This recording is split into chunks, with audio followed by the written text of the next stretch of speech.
Most eFootball players are using the attacking instruction completely wrong. A lot of people think it simply makes players attack more aggressively or increases forward runs. But after properly testing it, I realized that's not actually what this instruction does. What it really changes is your player's positioning during possession. And once you understand that, this suddenly becomes one of the smartest tactical tools in the entire game. For example, when you apply attacking to a defender, he doesn't suddenly turn into a striker making crazy runs forward. Instead, his natural attacking position shifts slightly higher up the pitch. A center back can step into midfield. A DMF can start operating more like a CMF. And an AMF can drift closer to the striker line. Now this part is very important. This is positional behavior, not movement behavior. There's a huge difference. When players make attacking runs normally, they sprint aggressively into space. But with the attacking instruction, the player slowly positions himself higher before those runs even happen. And honestly, that sounds small. But in eFootball, it changes everything. Because one of the most important parts of attacking in this game is understanding teammate AI. The better you can predict where your teammates will move, the easier it becomes to create attacks consistently. That's one reason goal poachers are so strong. You already know they'll attack space aggressively. But with some other playstyles, their movement can feel inconsistent. Sometimes they stop halfway through attacks and completely kill your transition. The attacking instruction helps solve that problem because it makes positioning far more predictable. And once teammate movement becomes predictable, your attacks become smoother automatically. One of my favorite ways to use this instruction is in a back five formation. If you apply attacking to both wingbacks, your defensive shape stays compact out of possession. But the moment you win the ball back, both wingbacks instantly push higher up the pitch. That immediately gives you width for counterattacks.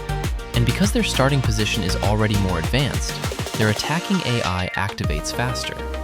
This is why wingbacks suddenly feel far more dangerous with this instruction active. You'll notice more overlaps, more runs behind the defense, more passing options during transitions. And if you have a good ball-playing center back, you can quickly switch the ball wide and launch attacks much faster. But it doesn't stop there. Another underrated use is on orchestrators. Some orchestrators are incredible on the ball, but they don't naturally join attacks enough. Applying attacking to them increases their attacking involvement without completely changing their original role. They still help in build-up, they still control possession, but now they naturally position themselves higher during attacks, which makes them much easier to use in transitions. And this becomes even stronger in quick counter. Because transitions happen so fast, every extra passing option matters. Now honestly, one of the best uses of this instruction is on an AMF. Because once you apply attacking to an AMF, he almost starts behaving like a second striker during attacks. But unlike a real second striker, he still contributes defensively in midfield. So instead of sacrificing midfield control, you basically create a hybrid role. During counters, the AMF naturally drifts closer to the striker line, giving you extra support inside the box. And this makes your attacks feel much more structured. But there's one thing people still misunderstand. The attacking instruction does not change playstyle. If you use it on an offensive fullback, he still behaves like an offensive fullback. If you use it on an orchestrator, he's still an orchestrator. The playstyle remains exactly the same. What changes is the player's attacking starting position. And honestly, that's what makes this instruction so powerful. It allows you to attack in one shape and defend in another without manually changing formations.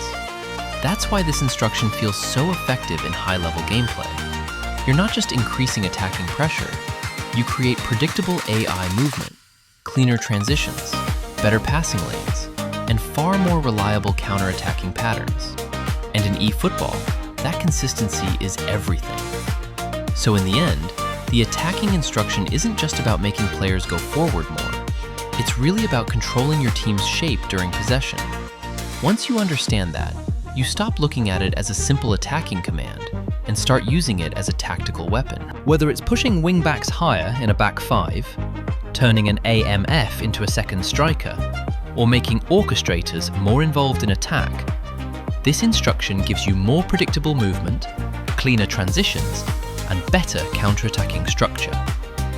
And honestly, that's what separates average gameplay from high-level gameplay in eFootball. Because the best players don't just react to movement, they already know where their AI teammates are going before the pass is even made.